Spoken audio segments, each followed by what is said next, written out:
काहीतरी विचारतील आणि बोलता येईल का नाही, नाही बोललं तर काय होईल. पण एक मला सांगतो, काही होत नाही. थोडंसं आता जसं हसले तसं थोडंसं कोणीतरी हसेल, पण हसताना ते दात दिसतात, तुमचं कर्तृत्व दिसतं. आपण अजिबात मी बीकॉमला शिवाजी महाविद्यालयामध्ये 3ऱ्या क्रमांकाने मी पास झालो. सोलापूर मध्ये गुणवत्ता होती आणि मी MBAच्या एंट्रन्स एक्झाम देत होतो. मला इंडियनच्या तिथला अनुभव घेतल्यानंतर असं मी ठरवलं की काय चुकलं तुटलं फुटलं काही होऊ दे, जमत ते बोलायचं. आणि मग मी पुणे शिवाजी विद्यापीठामध्ये MBAच्या एंट्रन्समध्ये पास झालो आणि त्या ठिकाणी MBAला मला ॲडमिशन झालं. त्यामुळे आपल्यामध्ये गुणवत्ता असते, ज्ञान असतं, आपल्याला फक्त एक्सप्रेशन पॉवर नसते किंवा त्यामध्ये जो बुजरेपणा आहे तो आपल्याला आपल्यातला फार मोठा शत्रू आहे. त्यामुळे बुजरेपणा काढून टाका. आपल्याला जे वाटतं ते स्पष्टपणे मांडलं पाहिजे आणि जास्तीत जास्त इंग्रजीमधून म्हणा, आपल्या मातृभाषेमधून मांडण्याचा प्रयत्न करा. आणि त्यामुळे आपल्या विद्यार्थ्यांमध्ये सुद्धा आपण चर्चासत्र आयोजित केले पाहिजे, डायलॉग केले पाहिजे, एखाद्या विषयावर वादविवाद झाले पाहिजे, आपापली मतं प्रकटपणे मांडता आले पाहिजे. आणि हेच कन्व्हिन्सिंग जी शक्ती आहे, कन्व्हिन्सिंग पॉवर आहे, ती या माध्यमातून निर्माण होते. धन्यवाद सर. बापूजी साळुंखे संस्थापका उद्यम 2025 या कार्यक्रमाच्या निमित्ताने, या चर्चासत्राच्या निमित्ताने आज मराठवाड्यातील एक नामांकित उद्योजक, नॅचरल शुगरचे संस्थापक माननीय श्री B.V. ठोंबरे सर आपल्या बिझी शेड्यूलमधून आपल्याला या ठिकाणी त्यांनी वेळ दिला. त्याबद्दल महाविद्यालयाच्या वतीने मी त्यांचं आभार मानतो.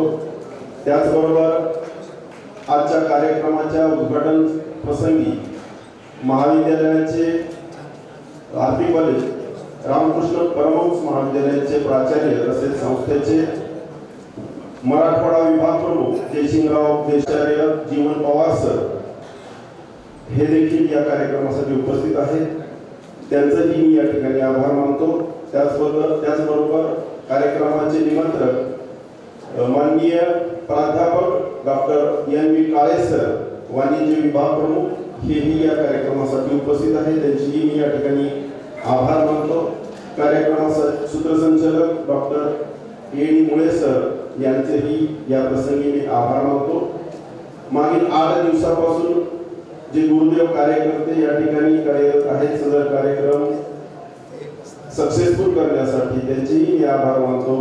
त्याचबरोबर जे विद्यार्थी आणि विद्यार्थिनी मोठ्या संख्येने या ठिकाणी उपस्थित आहेत, आपण सर्वांचे या ठिकाणी आभार मानतो. आणि माननीय अध्यक्षांच्या परवानगीने हा जो उद्घाटन आणि प्रथम सत्र या कार्यक्रम हे जे सत्र आहे हे संपलं असं जाहीर होतं. यानंतर पुढील दुसरं सत्र सुरू नहीं हो रहा है, कहीं मैं जा रहा हूँ नहीं. तो देखिए अतिथियों का आगमन हो चुका है. जोरदार तालियों के साथ अतिथियों का स्वागत करें. डॉक्टर बाबा साहब आंबेडकर मराठवाडा विश्वविद्यालय औरंगाबाद द्वारा तुळजाभवानी महाविद्यालय तुळजापूर के तत्वावधान में आज आपल्यामध्ये या अतिथी सत्रासाठी आणि तुळजाभवानी महाविद्यालयाचे प्राचार्य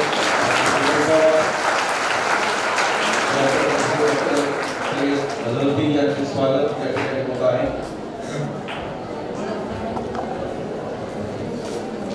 आम्हा समस्त तुळजापूर वासियांचे अन्नदाता आई तुळजाभवानीला सर्वप्रथम मी वंदन करतो आणि ह्या द्वितीय सत्राचे अत्यंत थोडक्यात मी प्रस्तावित करतो. आपल्याला या द्वितीय सत्रासाठी मार्गदर्शन करण्यासाठी लाभलेलं डॉक्टर सय्यद अझरुद्दीन हे कॉमर्स आणि मॅनेजमेंट फॅकल्टीमधलं एक उत्तुंग असं व्यक्तिमत्व आहे. सरांची ओळख करून द्यायची झाल्यास तुमच्या सगळ्यांकडं जो बीकॉमच्या सिलेबसची PDF आहे, त्या सिलेबसच्या PDFच्या प्रत्येक पेजवर डॉक्टर अझरुद्दीन सरांची सही आहे. ही अझरुद्दीन सरांची पहिली ओळख आहे. डॉक्टर बाबासाहेब आंबेडकर मराठवाडा विद्यापीठामध्ये सर पाठीमागील अनेक वर्षापासून डिपार्टमेंट ऑफ कॉमर्सला ॲज अ प्रोफेसर म्हणून काम करत आहेत.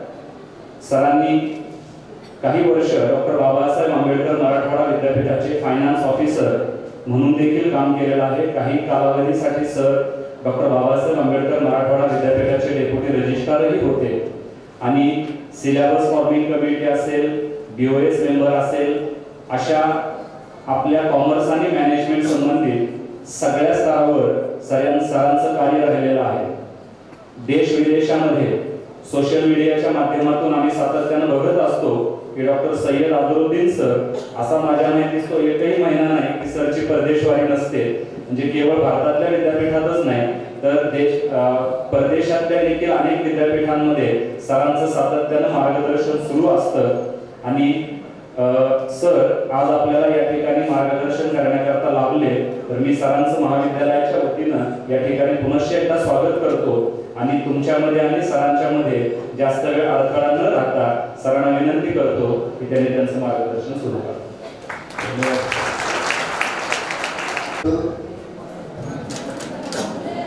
पवार सर, मुळे सर, टीचर्स, researchers,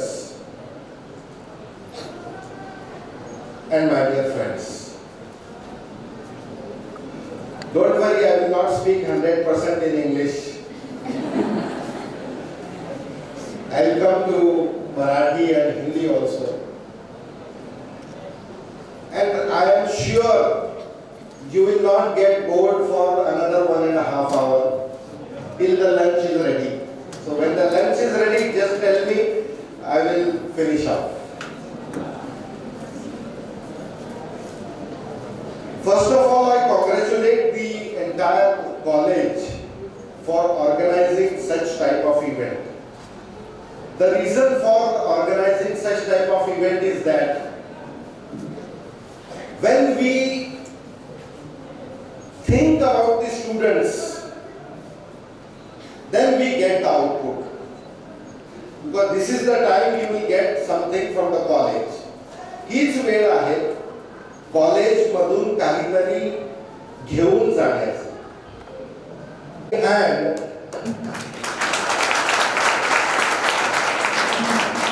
त्यांचं आपण टाळ्या वाजवून स्वागत केलेलं आहे. मित्रांनो, देश महान कधी होतात आणि देश महान कोण करतात?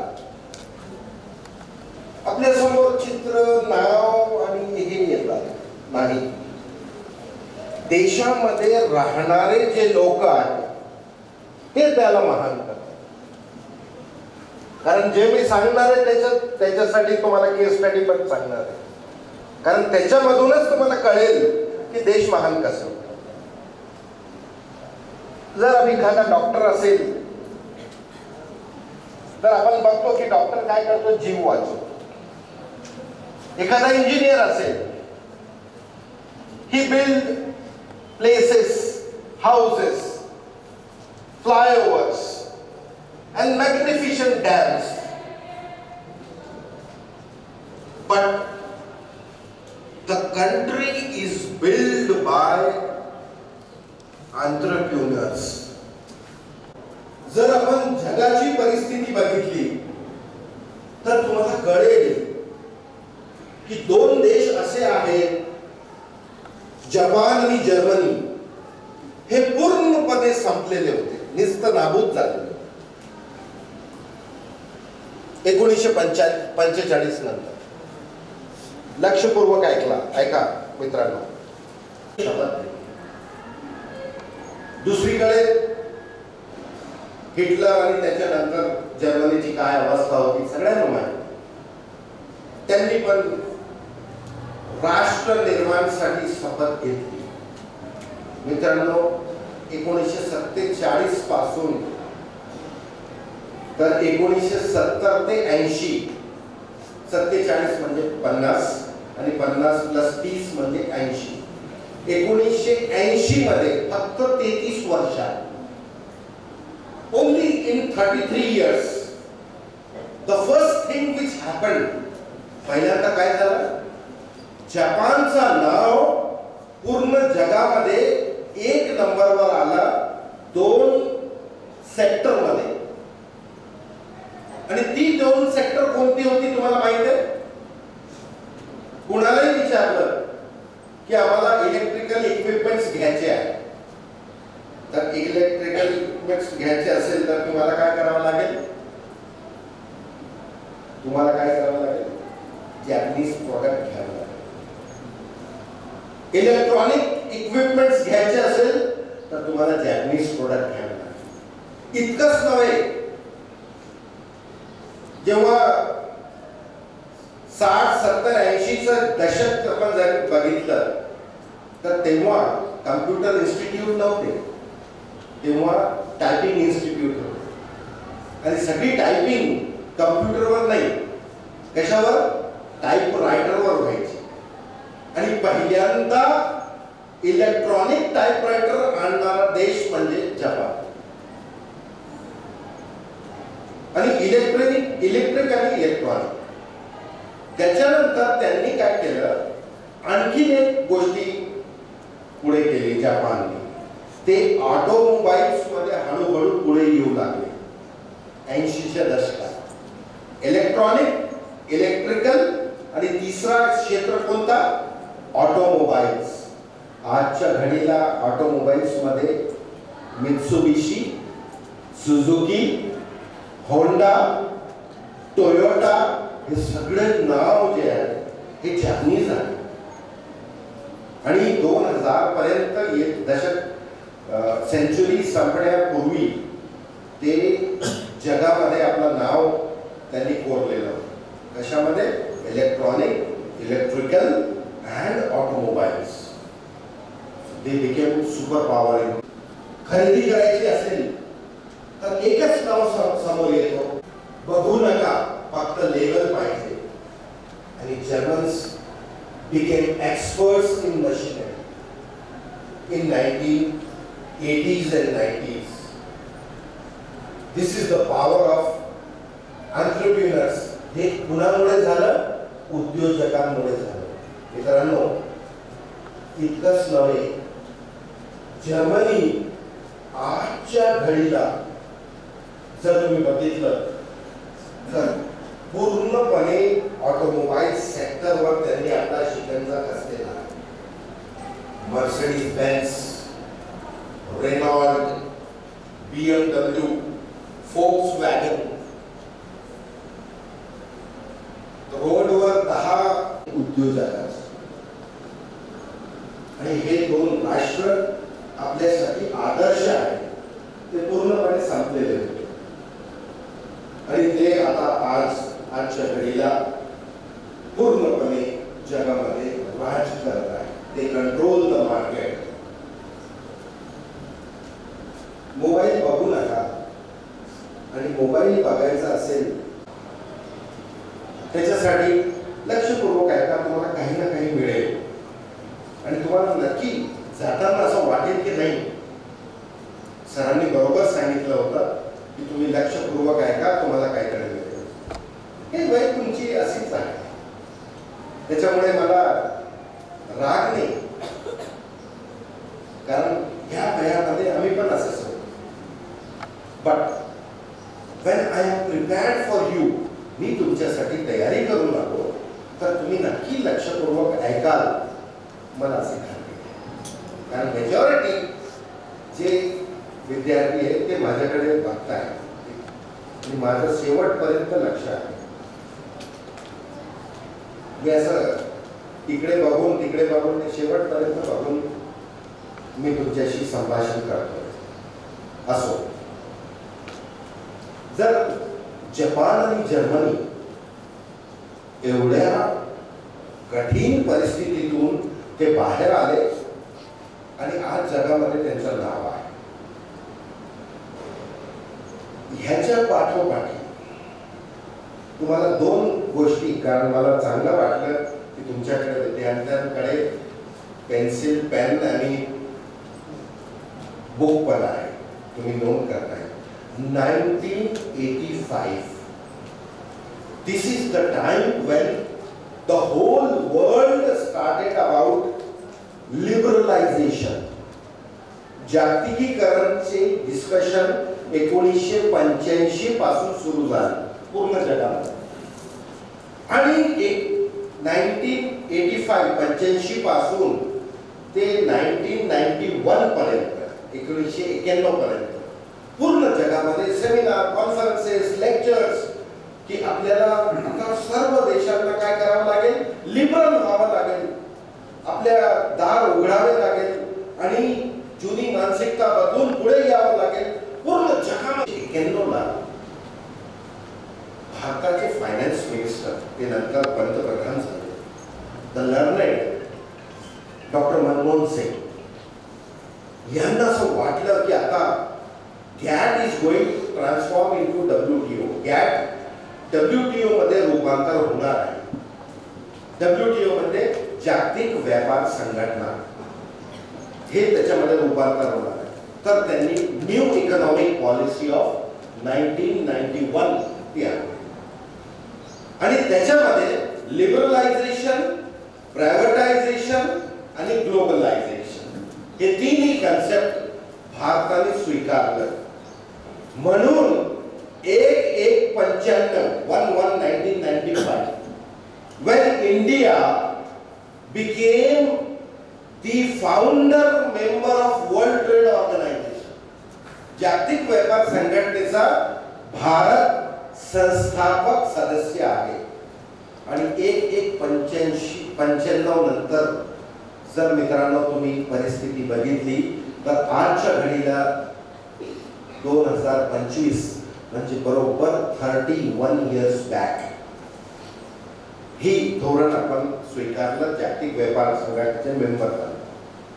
आणि 31 वर्षात आपण अनेकदा अशी परिस्थिती आली जेव्हा आपण बोललो की आम्ही महासत्ता होणार. ते कशावरून? त्याला एक कारण आहे. कारण भारताचा संपूर्ण विकास ते पंचवार्षिक योजनेमुळे झालेला आहे. आणि पंचवार्षिक योजना 1951 पासून सुरू झाली. हे बॅकग्राऊंड देऊन मी उद्योजकतेवर येणार आहे, कारण तुम्हाला हे समजलं तर तुम्हाला कळेल की तुम्ही काय काय करू शकता आणि पुढे तुम्हाला कुठे कुठे संधी आहे. कारण हे समजल्यानंतरच कळेल. तर जेव्हा आपण म्हणतो की Rome was not built in a day, Rome या शहराचा निर्माण एका दिवसात झालेला नाही. भारताची प्रगती एका दिवसात, एका महिन्यात, एका विशिष्ट काळात झालेली नाही. It is systematic from 1951, first 5 year plan, 1956, second 5 year plan, and so on up till now. 5 year plans, target achievement. मित्रांनो, आणखी एक वैशिष्ट्य आहे. या सगळ्या पंचवार्षिक योजनेमध्ये काय तयार झालं भारतामध्ये तुम्हाला माहिती आहे? भारतामध्ये एक गोष्ट तयार झाली, डिस्ट्रिक्ट इंडस्ट्री सेंटर. तिथे पाण्याची व्यवस्था, इंटरनल रोडची व्यवस्था, प्लॉट्स आणि इलेक्ट्रिसिटी हे सगळे सुविधा एका इंडस्ट्रियल एरियामध्ये उपलब्ध होते. त्याच्यामुळे काय झालं, तुमच्यासारखे तरुण उद्योजक ज्यांना असं वाटलं की नाही आता आम्हाला पण संधी आहे, 1995 नंतर आपण काहीतरी केलं पाहिजे, पुढे येऊन आम्ही काहीतरी निर्माण करणार, म्हणून त्यांनी एक पाऊल पुढे टाकलं. तर त्यांना असं सोपं झालं की DIC त्यांच्यासाठी उपलब्ध आहे आणि गव्हर्नमेंटचे स्कीम्स उपलब्ध आहे. त्याच्यावर नंतर मी घेणार. मित्रांनो, हे झालं जपान, जर्मनी आणि भारत. भारत आला कुठे? 1995 मध्ये आणि तिथून आजपर्यंत 31 वर्षामध्ये प्रगती. ही एक गोष्ट आहे. याच्या तुलनेत नेहमीच आपण ऐकतो की चायनाला आपण असं करू, चायनाला बॅन करू, असं करू आणि पुढे जाऊ. मी कधीच चायनाबद्दल सांगत नाही. त्याचं कारण असं, भारताची जर इकॉनॉमीची साईज बघितली भारतीय इकॉनॉमीची साईज $3.89 ट्रिलियन, म्हणजे आपण राऊंड केलं तर $4 ट्रिलियन ची आमची क्षमता आहे. किती? $4 ट्रिलियन भारताची इकॉनॉमीची साईज आहे. इतका पैसा, प्रचंड पैसा आपल्या इकॉनॉमी मध्ये आहे, भारतीय इकॉनॉमी 4 ट्रिलियन. आणि तोच जर आपण चायनाची ट्रिलियन किंवा चायनाचा साईज बघितला तर मित्रांनो तुम्हाला आश्चर्य वाटेल. चायनाची इकॉनॉमीचा साईज आहे $19.8 ट्रिलियन, राऊंड अप केलं तर $20 ट्रिलियन. माझ्या मित्रांनो 20 ट्रिलियन आणि $4 ट्रिलियन मुकाबला आहे का? खोटं बोलायचं नाही, खोटं कधी बोलू नाही, आणि फॅक्ट्स खोटे बोलू शकत, फॅक्ट्स घेऊन खोटं बोलू शकत 5 पटीने ते आमच्या पुढे आहे. असो, पण आपण आपली प्रगती, कारण आपला ग्रोथ नेहमी पॉझिटिव्ह आहे. 5% एव्हरी इयर. चायनाचा पण 5% एव्हरी इयर. हे दोन्ही राष्ट्र एशिया खंडामध्ये प्रगत राष्ट्र होण्याच्या मार्गावर आहे. These are called as developing countries, fastest developing countries, आणि एक नवीन नाव त्यांना देण्यात आलं, fastest emerging economies in the world. पूर्ण जगामध्ये इमर्जिंग इकॉनॉमीज आहे. कोण? भारत आणि चायना. मित्रांनो, आता येऊ आपण उद्योजक. उद्योजक हा जो माणूस आहे, हा माणूस जग घडवू शकतो, राष्ट्र निर्माण करू शकतो, जर त्याच्यामध्ये सेल्फ कॉन्फिडन्स असेल. त्याच्यापूर्वी एक गोष्ट लक्षात ठेवा, खोट्या लोकांना कुठेही स्कोप नाही. खोट्या, डिसऑनेस्ट आणि ऑनेस्ट लोक आपल्या देशाला महान कसे करतात त्याचं एक उत्तम उदाहरण देतो. शिव खेराचं नाव ऐकलं असेल. ते मोटिवेशनल स्पीकर आहे. ते विद्यार्थ्यांना आणि अनेक लोकांना मोटिवेशन करतात. शिव खेरा सिंगापूरला गेले आणि सिंगापूरच्या एअरपोर्टवर ते उतरले, बाहेर आले, टॅक्सी घेतली आणि टॅक्सी ड्रायव्हरला सांगितलं की मला या ऍड्रेसवर सोडा. त्यांनी सांगितलं की yes sir, I will leave you. त्यांनी त्यांना त्या ऍड्रेसवर गाडी थांबवली आणि सांगितलं की सर, या बिल्डिंग मध्ये 16व्या फ्लोअरवर तुमचा जे ऍड्रेस आहे ते आहे, आपण जाऊ शकतो. शिवखेराने पैसे काढले, $सिंगापूर, आणि त्या ड्रायव्हरला दिले. ड्रायव्हरने सांगितलं की सर प्लीज, थांबवलं शिवखेरा आणि त्या टॅक्सीचे भाड्यामधून $2 त्यांनी काय केले? परत केले. लक्षपूर्वक आहे का मित्रांनो? मागे बसलेले $2 परत केले. का परत केले तुम्हाला माहित आहे? त्या टॅक्सी ड्रायव्हरने सांगितले की सर, तुमच्या डेस्टिनेशनला, तुम्हाला जिथे सोडायचं होतं मला, तिथे मी पोहोचण्यासाठी एक सिग्नल चुकून मी स्किप केला आणि म्हणून मी पुढे जाऊन इथे येईपर्यंत $2 जास्त झाले टॅक्सीच्या बिल मध्ये. कुणाच्या चुकीमुळे? माझ्या चुकीमुळे. कारण मी त्या सिग्नलला वळून घेतलेलं नाही आणि मी पुढे जाऊन पुढे 2 किलोमीटरचा राऊंड अबाउट घेऊन इथे आलो. म्हणून माझ्या चुकीसाठी तुम्ही जास्त पैसे द्यायचे नाही. हे $2 प्लीज ठेवा. Thank you very much. मित्रांनो, कळतं का तुम्हाला? कळतं? त्या ड्रायव्हरची मानसिकता. $2 परत केले आणि $2 परत केल्यानंतर तुम्हाला आश्चर्य वाटेल, शिवखेरा भारतामध्ये जितके लेक्चर्स होते तितके तिथे आणि बाहेर पण जेव्हा ते गेले, त्यांनी त्या लेक्चर्स मध्ये त्या ड्रायव्हरचा उल्लेख केला आणि म्हणून त्यांनी सांगितलं की हा देश ह्याच्यासाठी महान नाहीये, इथले लोक जे आहेत ते महान आहेत आणि त्यांनी आपल्या देशाला महान केलेलं किती मोठी गोष्ट बघा. आपल्याकडे आपण करतो का? आपण करतो का? कदाचित नाही. आपण डगमगणार. आपला तर ड्रायव्हर अजून 2 किलोमीटर फिरून आपल्याला घेऊन येणार. एखाद 10 रुपये 20 रुपये आपल्याला जास्त मिळाले तर ठीक आहे.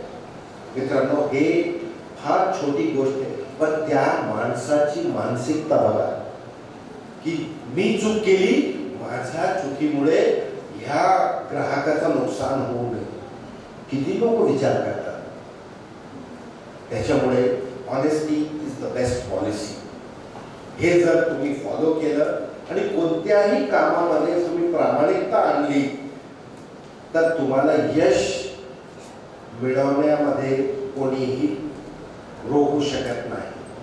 तुम्ही शाहरुख खानच्या फिल्मचा डायलॉग ऐकला असेल, जब मैं किसी चीज की इच्छा करता हूं. Very good. सारी कायनात मुझे कामयाबी दिलाने में जुट जाती. मी फक्त इच्छा व्यक्त केली आणि पूर्ण जग मला कशासाठी प्रेरित करणं, यश मिळवण्यासाठी. हे जर मानसिकता असेल तर तुम्हाला कोणीही थांबवू शकत नाही. तुम्ही सक्सेसफुल होण्याच्या मार्गावरच आहे. फक्त त्याच्यासाठी ते आपल्यामध्ये ऑनेस्टी. दुसरी एक गोष्ट आणखीन एक सांगावीशी वाटते, कारण ते पण महत्वाचे आहे. आणि जे जर तुमच्यामध्ये इच्छा असेल आणि डिसिप्लिन असेल तर मला वाटत नाही की तुम्हाला कोणी थांबवू शकतो. कारण इच्छा आणि डिसिप्लिन हे 2 गोष्ट अशी आहेत. एक छोटंसं उदाहरण तुम्हाला देतो मी. गुजरातमध्ये काही महिलांनी असे एकत्र येऊन विचार केला. काय विचार केला की आपल्या हातामध्ये काहीतरी पैसे पाहिजे. आणि पैसे पाहिजे म्हणजे काय करायचं आहे? प्रत्येक जण तर नोकरी करू शकत नाही. तर पैसे कमवायचे कसे? तर त्यांनी डिस्कशन सुरू केलं आणि काही लोकांना इन्व्हॉल्व केलं. त्यांनी सांगितलं की तुम्ही काहीतरी निर्माण करा आणि विका. ते सोपं आहे आणि तुम्हाला 4 पैसे मिळवायचे मिळेल. तुम्हाला पॉकेट मनीसाठी मिळेल. तुम्हाला काय काय येते? त्यांनी विचारलं. त्यांनी सांगितलं आम्हाला स्वयंपाक वगैरे हे ते. त्याच्या व्यतिरिक्त आम्ही बरेचसे वस्तू तयार करू शकतो. तर त्यांनी सूचना केली की तुम्ही सगळे जण मिळून पापड तयार करा आणि तुम्ही ह्या कॉलनीमध्ये जितके बिल्डिंग्स आहेत तिथे जाऊन तुम्ही मार्केटिंग करा, धक्का द्या आणि सांगा की तुम्ही पापड अजिबात घरी तयार करायचं नाही, आम्ही तुम्हाला हे देऊ. आणि ते त्यांनी सुरुवात केली.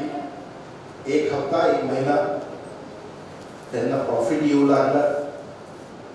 आणि ज्या दिवसापासून प्रॉफिट येऊ लागलं त्यांची कायापलट झाली. कारण प्रॉफिट तर आलाच, पण त्याच्या दुपटीने काय वाढलं? Demand. And when there is demand, तुमच्या इकॉनॉमीचा व्हील आपोआप काय होतो? रोटेट होतो. कारण पैशाची उलाढाल काय होते? सुरू होते. आणि डिमांड वाढली तर त्यांनी त्या सोसायटी पासून त्यांनी अहमदाबादच्या वेगवेगळ्या स्टोर्स मध्ये त्यांनी जाऊन काय केलं? ते पापड दिले. ते पापड. आणि आजच्या घडीला मित्रांनो अहमदाबाद पासून त्यांनी पूर्ण भारतामध्ये आपले प्रोडक्ट्स पाठवले. आजच्या घडीला यूएसच्या प्रत्येक मॉल मध्ये तुम्हाला अमेरिकेच्या प्रत्येक मॉल मध्ये लिज्जत पापड भेटतोय. कुठून सुरुवात झाली? एका छोट्या सोसायटीमध्ये मोहल्ल्यामध्ये सुरुवात झाली. ते करू शकतात, आपण करू शकत नाही का? आपण म्हणतो ना, need is the mother of invention. गरज ही शोधाची जननी आहे. आणि बघा कसे तुमचे क्वालिटीज बाहेर आले. विशेष म्हणजे महिलांचे, मुलींचे टॅलेंट कसे बाहेर आले. जेव्हा कोविड मध्ये ते घरी बसून होते आणि बातम्या ऐकत होते आणि लोक फिरत होते की आम्हाला ब्रेडची कमतरता आहे, आम्हाला हे पाहिजे ते पाहिजे. गरज ओळखून काय केलं महिलांनी? मसाला डोसा पासून त्याच्यानंतर त्यांनी पिझ्झा, त्याच्यानंतर केक, त्याच्यानंतर पेस्ट्रीज, ज्याला जे जमलं, इवन जॅम लोकांनी तयार केलं. आणि आजच्या घडीला तुम्हाला आश्चर्य वाटेल, 2 कंपनी आहेत औरंगाबादमध्ये. ते काय करतात, महिलांकडे ग्रुप्स आहेत, त्यांना सांगतात की तुम्ही जॅम तयार करा आणि आम्हाला किलोनी द्या, आम्ही त्याची पॅकिंग करू आमच्या ब्रँडच्या नावाने आणि आम्ही विकू. ते महिला म्हणतात आम्हाला ब्रँडिंगची गरज नाही, फक्त आम्हाला प्रॉफिट पाहिजे आणि आम्हाला मिळतोय. आणि इतका मोठा ब्रँड आमचा घेऊन जातोय. आणि ते फक्त आता त्या ब्रँडच्या लोकांनी काय केलं, मी त्याचं नाव मुद्दाम तुमच्या समोर आणत नाही कारण ते पब्लिसिटी होईल, पण तुमच्या लक्षात आणून देतो की त्या महिलांकडे त्यांचं लक्ष इतकंच आहे की मॅडम ताई तुम्ही कुठून रॉ मटेरियल घेऊ लागले जॅमसाठी, वेगवेगळ्या प्रकारचे जॅम. तर चांगल्या प्रकारे तुम्ही काय करा, रॉ मटेरियल खरेदी करा, फक्त चांगल्या ठिकाणी येऊन घ्या. किंवा आमची मदत लागली तर आम्हाला सांगा, आम्ही तुम्हाला मदत करू, गाड्यांची मदत करू, पैसे ऍडव्हान्स पाहिजे तर ते देऊ. आणि ते आज सक्सेसफुल आहे. त्यांची कोणत्याही प्रकारची ब्रँडिंग नहीं, किसी भी प्रकार की ब्रांडिंग नहीं है, लेकिन वो जैम सप्लाई कर रहे. कौन सी कंपनी को? वो बड़ी कंपनी को वो सप्लाई कर रहे किलो से, और वो अपने पैकिंग करके उसको बेच रहे. आपण पण करू शकतो. मित्रांनो, एक गोष्ट लक्षात ठेवा, उद्योजक होण्यासाठी आजच्या घडीला पैशाची गरज नाही. You can do business with money and you can do business without money. हे दोन्ही गोष्ट आहे. पूर्वी काय होता की money was compulsory, but today it is not. It is not. Why? Because if you decide to work, if you try to develop the work culture, तुम्ही work culture develop करणे तुमच्यामध्ये केलं तर तुम्ही सक्सेसफुल होण्याशिवाय तुम्हाला कोणताही अल्टरनेटिव्ह नाही. मी हे कुठं बघितलं सर, आम्ही चायनाला गेलो, मकाऊला गेलो एक राष्ट्र, त्याच्यानंतर हाँगकाँगला गेलो आणि हाँगकाँगहून चायनाला गेलो. सकाळी चायनामध्ये शेंजन सिटी 1,20,00,000 लोकसंख्या, मुंबईसारखी. तिथे गेल्यानंतर सकाळी शुकशुकाट, म्हणजे लोकच दिसत नाही. त्याच्यानंतर रात्री आम्ही गेल्यानंतर कुठे विचारलं, त्या रिसेप्शनिस्टला विचारलं की how this is the situation. तिला इंग्रजी येत नव्हतं. त्यांनी सांगितलं की 8 वाजता या, our manager will talk to you. 8 वाजता रिसर्चर होतो. गेलो त्या मॅनेजरच्या कॅबिन मध्ये. Excuse me, yes please come. आपला परिचय दिला, मी असं प्रोफेसर आहे, विद्यापीठातला येते, आम्ही असं चित्र बघितलं, काय प्रश्न विचारायचे. त्यांनी सांगितलं की विचार, यस यू कॅन आस्क. मी त्यांना सांगितलं की सकाळी लोक दिसले नाही, दुपारी लोक दिसले नाही, संध्याकाळी पार्क मधून बसमध्ये बसून हॉटेलला गेलो, जिकडे तिकडे लोक आणि हजारोची संख्या. मला तर असं वाटलं की शरद पवारचा अधिवेशन संपला की काय आणि लोक घरी जाऊ लागले. इतके प्रचंड संख्येत जरांगे पाटीलची सभा होती की काय, बाहेर बाहेर इतके प्रचंड लोकसंख्या, लोकच लोक जिकडे तिकडे. रिसेंट आहे म्हणून हे उदाहरण दिलं. आपण तिथले नाही, आपण शिक्षक आहे. असो, त्यांना विचारलं की असं चित्र मी बघितलं. त्यांनी काय सांगितलं, सर यू आर राईट. आणि त्याचं पहिलं स्टेटमेंट, हिअर एव्हरीबडी वर्क्स. इथे त्यांनी सांगितलं की तुम्ही कोणत्या एअरलाइन्सनी हाँगकाँगला आले. मी त्यांना सांगितलं की कॅथे पॅसिफिक जे एअरलाइन्स आहे ते हाँगकाँगची ऑफिशियल एअरलाइन्स आहे. त्या एअरलाइन्सने व्हेरी गुड. त्यांनी सांगितलं की तुम्हाला फ्लाईटमध्ये एक इयरफोन देण्यात आला होता. मी सांगितलं yes, earphone use and throw, म्हणजे यूज करा आणि फेकून द्या. येस त्यांनी सांगितलं. आणि त्यांनी सांगितलं की सर तुम्हाला माहिती आहे हे कुठं तयार होतो? लगेच सांगितलं की small scale industry. He said no. Medium scale industry? No. Large scale industry? No. अरे बापरे, लार्ज नाही, मीडियम नाही, स्मॉल नाही, तर कुठे? त्याला सांगितलं कॉटेज इंडस्ट्री, घरगुती उद्योग. He said no. पण नेमकं कुठे? Then where? He said, sir, this is prepared at home. घरी. आणि घरी कोण?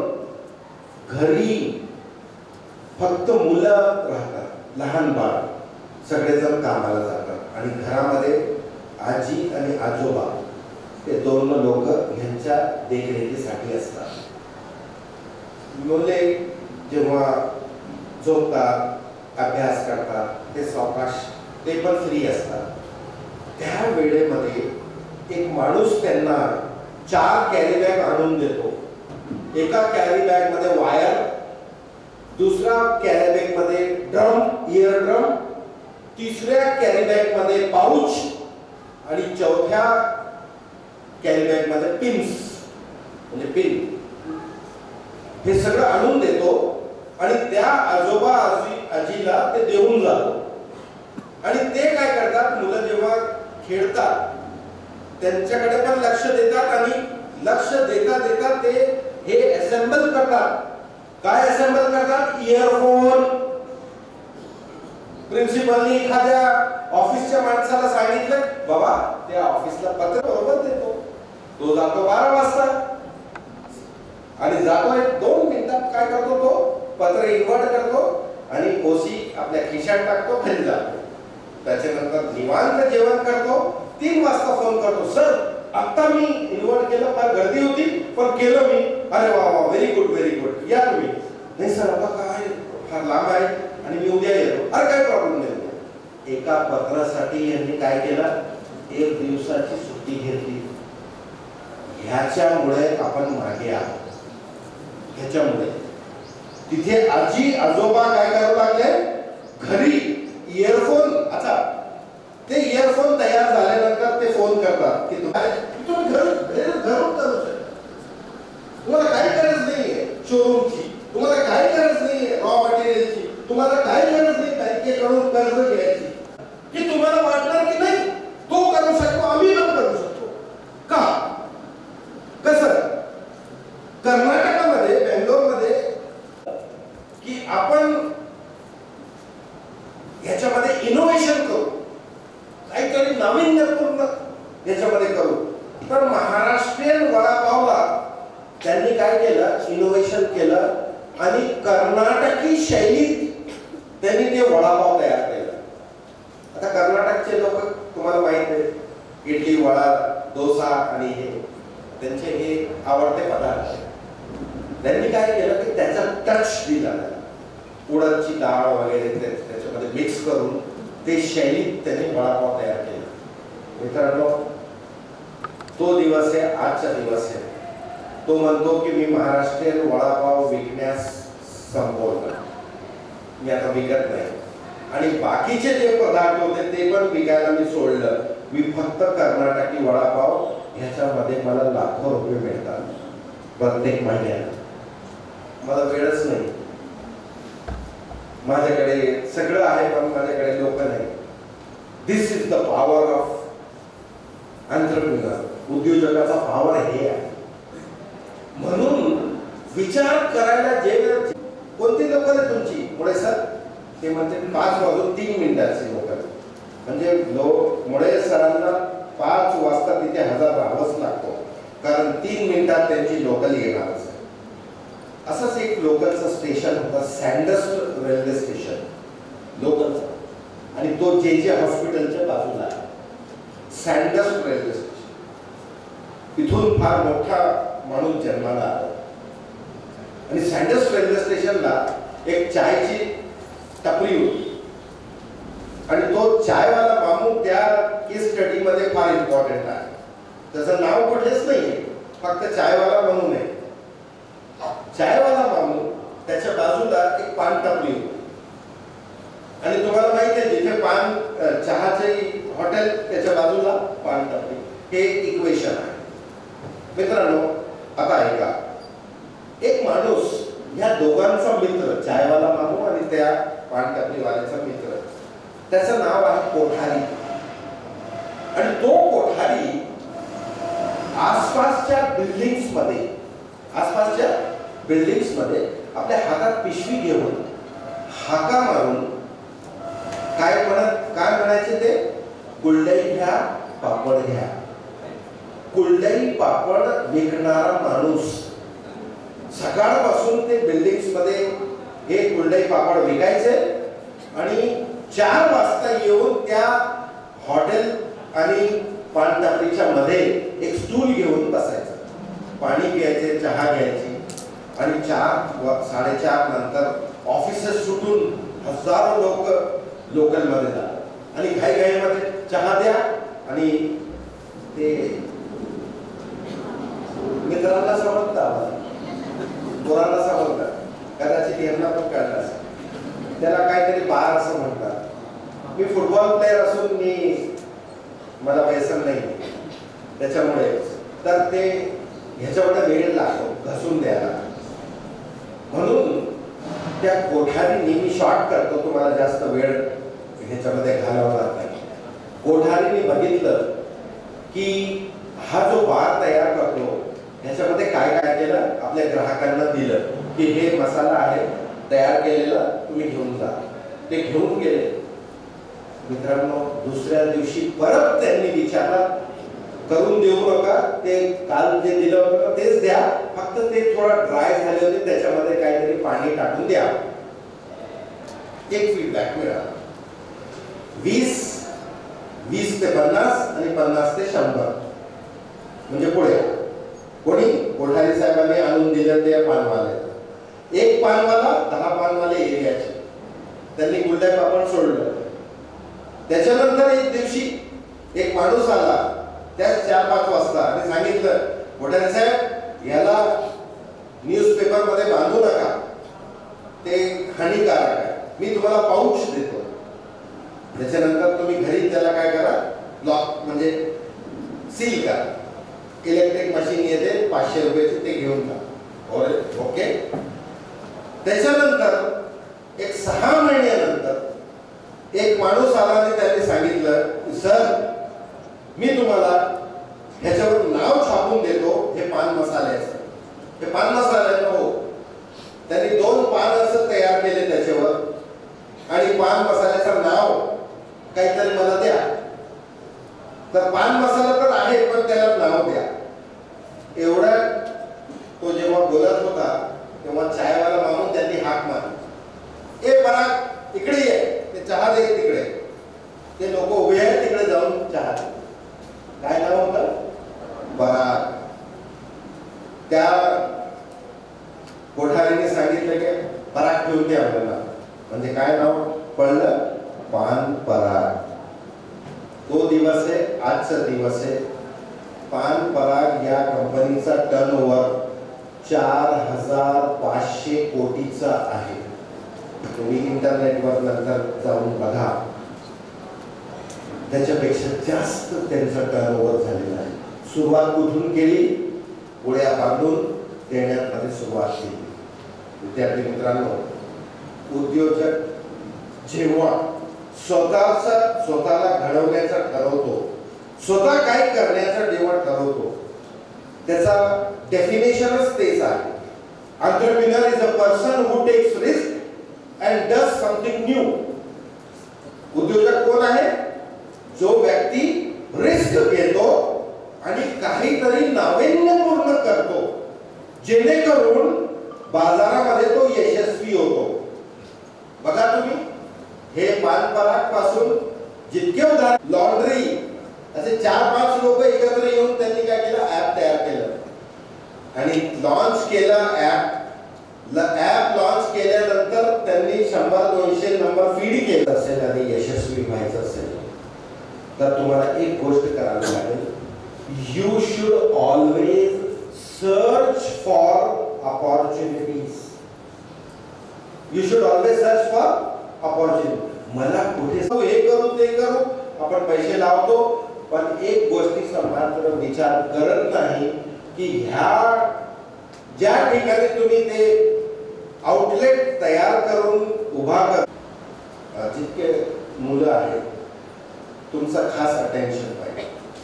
कारण हे 5 कन्सेप्ट जे मी तुम्हाला सांगणार आहे ते मुद्द्यासहित सांगणार आहे आणि ते तुम्हाला समजलं पाहिजे. कारण तुमच्या पुढच्या आयुष्यामध्ये तुम्हाला हे कामाला येईल. The risk depends upon the risk.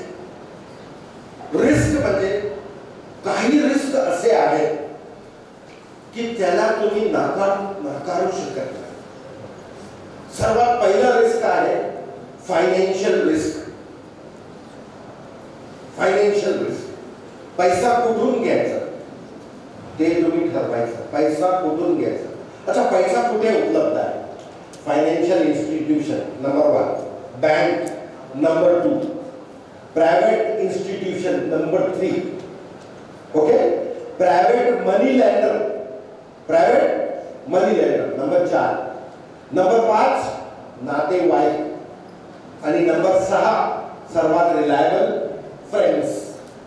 हे 6 लोकांकडून तुम्ही पैसे घेऊ शकता. ओके, पहिले बँक आणि फायनान्शियल इन्स्टिट्यूशन, त्याच्यामध्ये रूल्स रेग्युलेशन कडक असतात पण तो थोडा जास्त. Number 4 private money lender, flat 15% 17% flat. तिथून आपण घेतलं तर आपला बिझनेस एकदम टॉप चालला पाहिजे, नाहीतर आपण इन्स्टॉलमेंट भरू शकत. हे 4 झाले जिथे आपल्याला काय मोजावा लागतो? Interest on instalment. 5वा जे आहे फॅमिली मेंबर्स. फॅमिली मेंबर्सला पैसे परत करताना इन्स्टॉलमेंटची गरज नाही, पण एक धोका आहे त्याचा. तुम्ही सांगितलं की मला 5 लाख पाहिजे, घ्या 5 लाख, काय प्रॉब्लेम, माझ्याकडे आहे, घेऊन जा. तुम्ही सांगितले मला 1 लाख पाहिजे, 1 लाख बिझनेस होऊन जातो, ओके, टेक 1 लाख. तुम्ही म्हणाल की मला फक्त 50,000 पाहिजे कारण मला सगळं मिळून खर्च 30-40 हजार आहे, 10,000 एक्स्ट्रा ठेवून, ओके, डन. एका मिनिटात तुम्हाला 50,000, 1 लाख, 2 लाख, 5 लाख भेटेल. कुठून? नातेवाईकडून. पण सर्वात जास्त धोका इथेच आहे. का धोका मिळणार नाही असं नाही, मिळाला 3 महिने झाले, 6 महिने झाले, काय प्रॉब्लेम, आणि वर्ष संपायला आला आणि अचानक आपल्या नातेवाईकाला पैशाची गरज पडली. तो तुमच्या घरी येईल आणि खटका सांगेल की मला थोडी अडचण आहे, मी दिलेले 50,000, मी दिलेले 1 लाख, मी दिलेले 5 लाख, मला 2-4 दिवसात पाहिजे, काही करा मला द्या, मी तुमच्या अडचणीत पैसे दिले होते.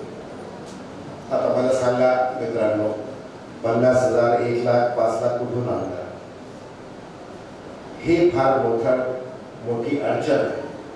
तर अशा प्रकारचे पैसे घेताना 10 वेळेस विचार करायचा की हे बरं आहे की बँक बरी आहे, हे विचार करून बघा. ओके.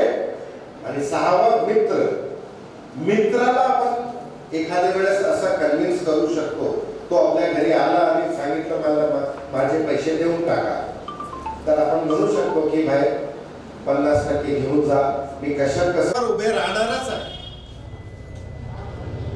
हे गोष्ट मात्र खरी. म्हणतात नाही लाईट आली बघा, मॅक्झिमम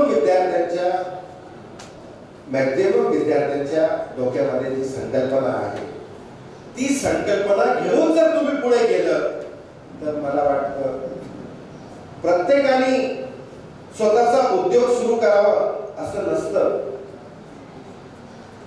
जर मुलींना जिथे मदत करण्याची पाळी आली तर ती मदत करणार किंवा स्वतः इंडिपेंडेंट बिझनेस पण करणार. म्हणून आजच्या घडीला डिमांड रिस्क हे तुम्ही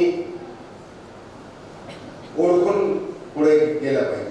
मित्रांनो, हे उदाहरण टेक्नॉलॉजी रिस्क हे उदाहरण लक्षात ठेवण्यासारखं, कारण टेक्नॉलॉजी मध्ये जितका रिस्क आहे तितका रिस्क कुठेच नाही. आणि आजच्या घडीला जगामध्ये उद्योजक घाबरलेले कशासाठी आहे? टेक्नॉलॉजी. त्याचे 2 उदाहरण देणार आहे आणि करंट उदाहरण देणार आहे. एक उदाहरण 2013चा देतो मी. 2013 डिसेंबर जगामध्ये नंबर 1 कंपनी जे मोबाईल सेल करणारी आहे ती नोकिया 2013. आणि डिसेंबर मध्ये सॅमसंग या कंपनीने एक नवीन मोबाईल बाजारात आणलं आणि त्या मोबाईलचा टेक्नॉलॉजी मध्ये त्यांनी चेंज केलं आणि अँड्रॉइड टेक्नॉलॉजीचा मोबाईल त्यांनी बाजारात आणलं. आणि त्या दिवसापासून नोकिया मार्केट मधून गायब झालं. Number 1 company in the world.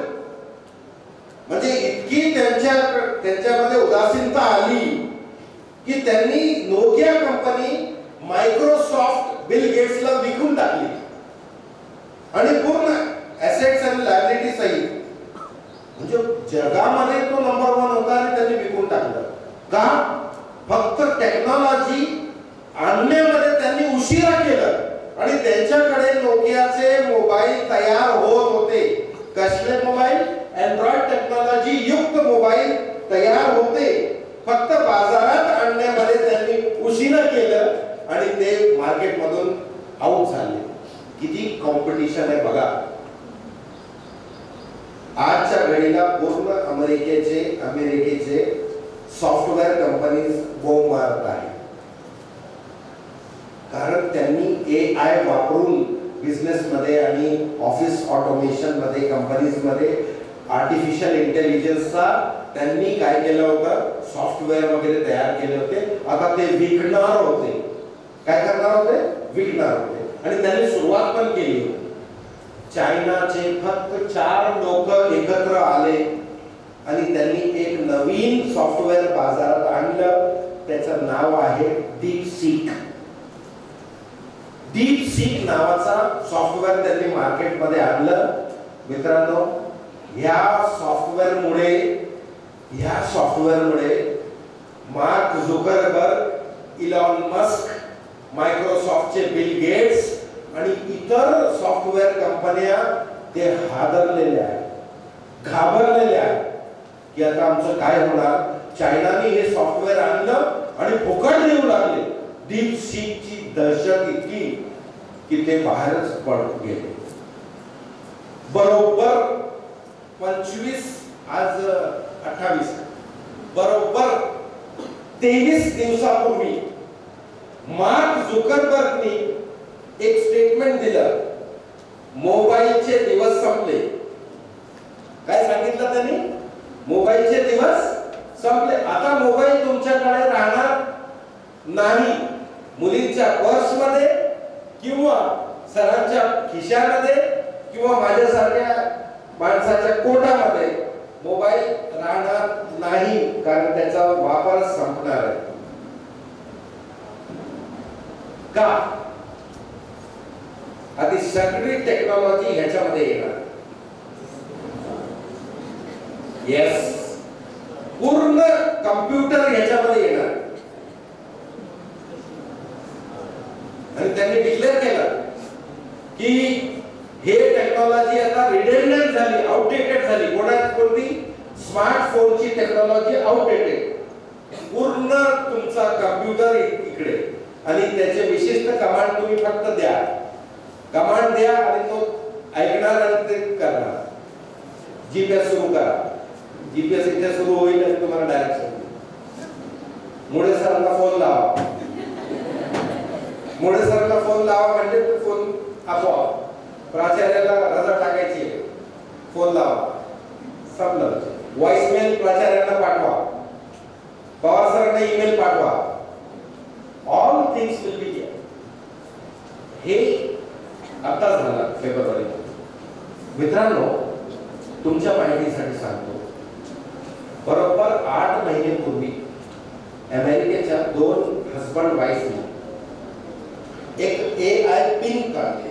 AI pin, त्याची किंमत फक्त $700.